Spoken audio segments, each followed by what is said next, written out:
All right, Eric, let's wrap with some quarterback talk. And I want to throw this question at you. I asked this to Max on yesterday's show, but I got this hot take, which, by the way, for all my audience out there, I love evaluating hot takes. Send them to me, Twitter, YouTube, however.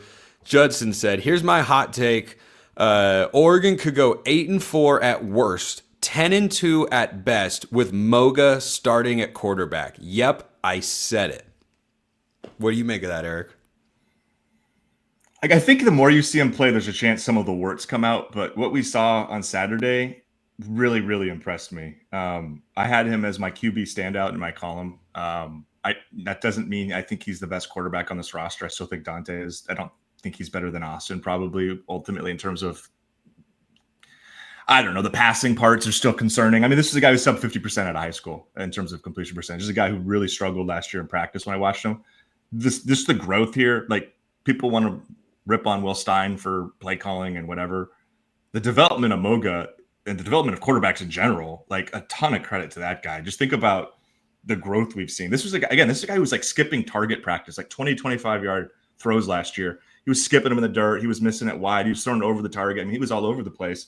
He was so dialed in this game. Like, I know he was 6 of 13, but I tracked the incompletions, and like 6 of them I don't blame him for. Like, 2 of them were drops. Malik Benson should have a 75-yard touchdown, and the stats should look significantly better. On what was totally offensive pass interference, by the way. True, fair.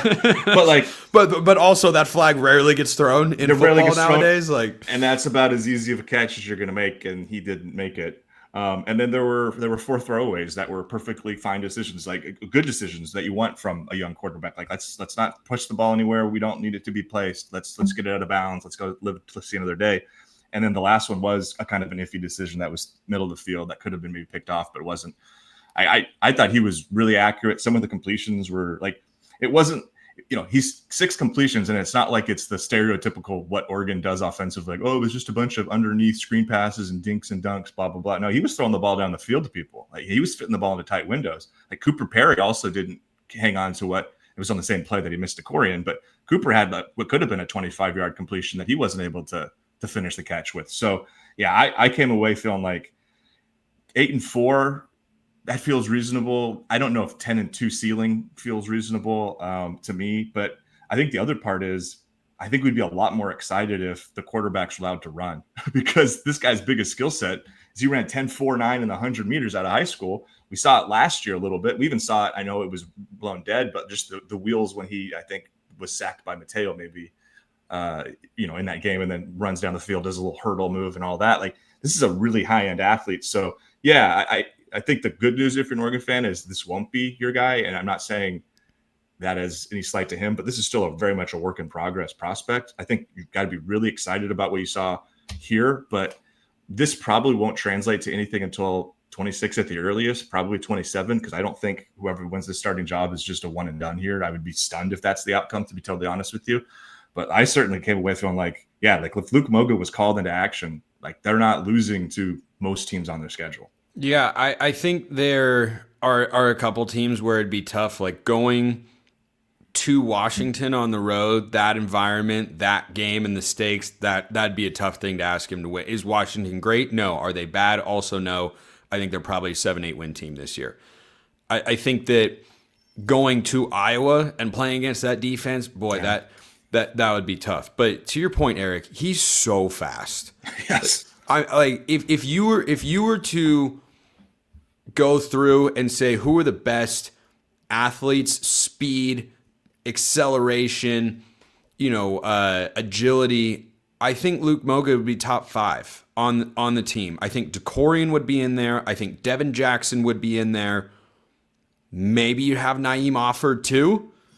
Maybe Kenyon Sadiq at 250. Sadiq would put up some crazy stats. There's a lot of fast guys on this team. Unfortunately, Rod Pleasant just took off, or we could talk about like the guy who's almost run sub 10. Yeah. So. By the way, do you know where he transferred? You go to UCLA? He did go to UCLA. Yeah. He is just continuing the legend of Oregon defensive back transfers that go to UCLA. It started with Jalen Davies. It continued with Brian Addison. Cole Martin is there right now, and so is Roderick Pleasant. There's nothing UCLA loves more than finding Oregon transfers and keeping them on the West Coast. That is, Maliki Matavau went down there. Like, it's just been But it's a really good strategy, for being honest. Oh, no, I don't think it's a bad these guys strategy out of at high all. school. They go to Oregon, which is the better team, and hey, they don't work there. Let's just you can come hang out in the West Coast in LA. You're from LA, isn't this a fun place to be? Come play Yeah, football. yeah. I don't think it's a bad move whatsoever. But Moga is the best athlete at quarterback for the Ducks since Marcus Mariota.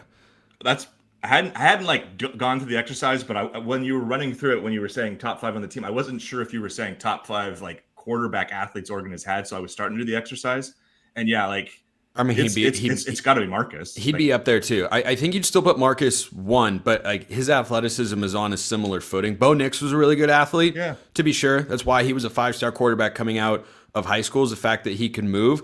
I think Moga is faster and has a little bit more burst than Bo Nix, who can definitely run. Like I'd probably say, I think he's faster straight line speed than even a healthy Dennis Dixon. He's yeah, way I think clearly. he's way faster than Masoli and Oh, yeah. Darren Thomas and Herbert.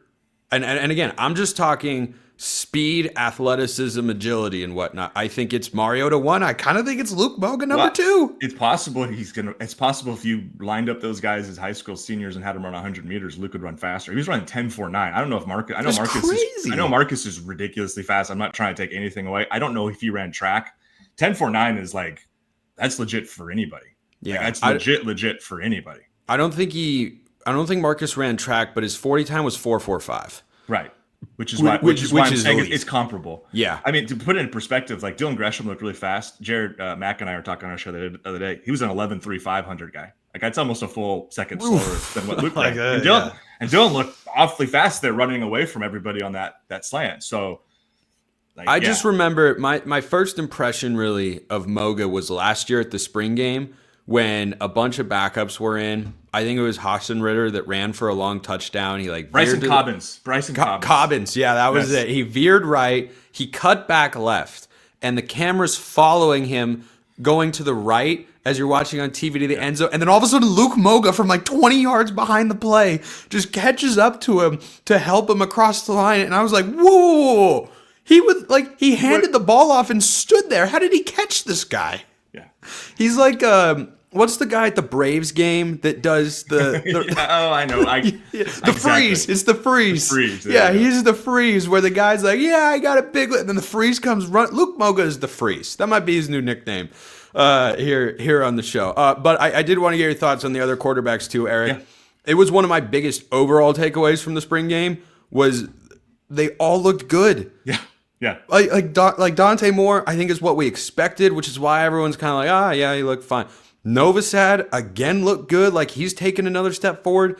And then Achilles Smith, true freshman, are you kidding me? The pocket presence, the ability to move and make throws on the run, I was so impressed. And gosh, he's big. He's a Herbert type. That's what he looks like. I've said that. I made that comparison since I saw him as a sophomore in high school, like 3 years ago after Oregon spring game. I made the Herbert comparison just physically of like, you're just around him and you're like, they list him at 6'5".